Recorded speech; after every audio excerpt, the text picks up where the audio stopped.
നാഷണലും ഇന്റർനാഷണലുമായിട്ടുള്ള എല്ലാ കമ്പനികളുടെയും ലെൻസും ഫ്രെയിമും ന്യായമായ വിലയ്ക്ക് ലഭിക്കുന്ന കൊച്ചിയുടെ സ്വന്തം optical showroom Jesal opticals. Jesal opticals, opposite TB hospital, Karivelippady, Kochi.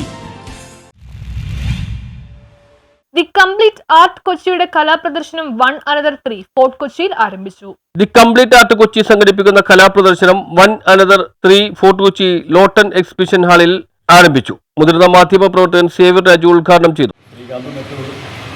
Curate ചെയ്യുന്ന ചിത്രപ്രദർശനത്തിൻ്റെ ഉദ്ഘാടന ചടങ്ങാണ് ഇവിടെ നടക്കാൻ പോകുന്നത്. മട്ടാഞ്ചേരിയെ സംബന്ധിച്ചും ഫോർട്ട് കൊച്ചിയെ സംബന്ധിച്ചും ശ്രീകാന്ത് ഒട്ടേറെ ചിത്രപ്രദർശനങ്ങൾക്ക് നേതൃത്വം നൽകിയിട്ടുണ്ട്. എനിക്ക് തോന്നുന്നു മട്ടാഞ്ചേരിയിൽ ഏറ്റവും കൂടുതൽ പ്രദർശനങ്ങൾ സംഘടിപ്പിച്ച ഒരു കലാകാരനാണ് ശ്രീകാന്ത്. അദ്ദേഹത്തിൻ്റെ ഒട്ടുമിക്ക ചിത്രപ്രദർശനങ്ങൾക്കും ഞാൻ പോകാറുണ്ട്, കാണാറുണ്ട്, പങ്കെടുക്കാറുണ്ട്. വളരെ പുതിയ തുടക്കക്കാർക്കും അതേപോലെ തന്നെ പരിചിതരായ ആളുകൾക്കും അവസരം നൽകിക്കൊണ്ട്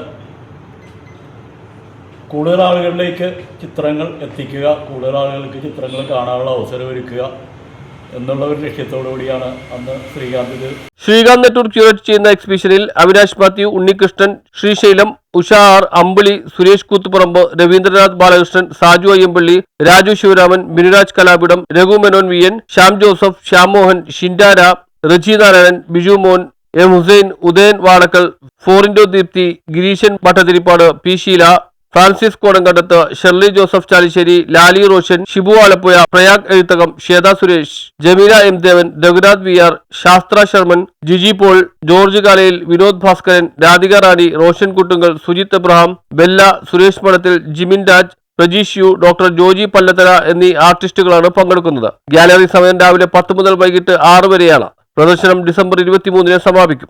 ശ്രീകാന്ത് ഒരുപാട് വർഷങ്ങളായിട്ട് കലാപ്രവർത്തനങ്ങളിൽ സജീവമായി കേരളത്തിൻ്റെ പല ഭാഗങ്ങളിലും പ്രദർശനങ്ങൾ പുതിയ തലമുറയെ അടുപ്പിച്ച് ചേർത്ത് നിർത്തിക്കൊണ്ട് നടത്തുന്ന ഒരു കലാകാരനാണ്. അവർക്ക് അവസരം കൊടുക്കുന്നു. ഉദ്ഘാടക പ്രാസംഗികൻ പറഞ്ഞതുപോലെ എനിക്ക് പലപ്പോഴും അതിൻ്റെ അകത്ത് ഒരു കാര്യം, ഇതിപ്പോൾ വളരെ കുറച്ച് ആളുകളെ ഇവിടെ ഉള്ളൂ എങ്കിൽ പോലും എനിക്ക് തോന്നുന്നത് ഞാനൊക്കെ ഒരുപാട് എക്സിബിഷനിൽ പങ്കെടുത്തിട്ടുണ്ട്, കേരളത്തിനും പുറത്തുമല്ല. അപ്പോൾ ശ്രീകാന്തിന് നടത്തുന്ന എക്സിബിഷൻ പലപ്പോഴും പുതിയ തലമുറയിലുള്ള ആളുകൾക്കാണ് അവസരം കൊടുക്കുന്നത്. ഞങ്ങളുമൊക്കെ അങ്ങനെ വന്ന ആളുകളാണ്. ആരെങ്കിലും ഒരു അവസരം തരുമ്പോഴാണല്ലോ നമ്മൾ ആ വേദിയിലേക്ക് വരുന്നത്. അങ്ങനെ നിരന്തരം പല വേദികളിലും ഞങ്ങൾക്കൊക്കെ അവസരം കിട്ടി. ഞങ്ങൾ 100ഓളം എക്സിബിഷനിൽ പങ്കെടുക്കാൻ പറ്റുന്നു. News bureau, fort Kochi.